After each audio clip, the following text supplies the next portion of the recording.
Good morning guys. Before na to paliguan ng atong mga baboy, ato na siyang hikapon kung unsay ang kondisyon siyang lawas.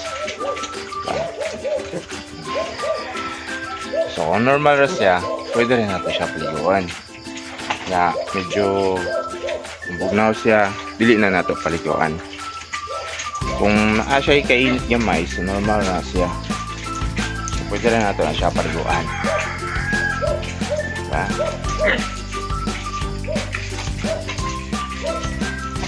So inana, so pwede rin na sila paliguan.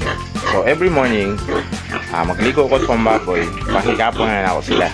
So inana ako buhaton guys.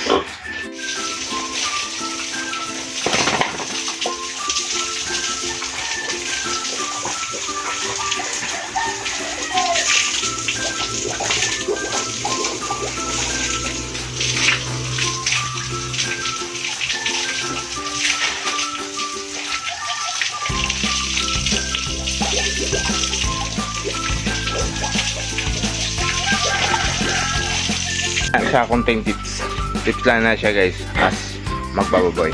So like and share para nasa mahibawan ng uban.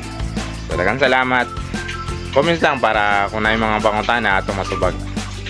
Thank you guys.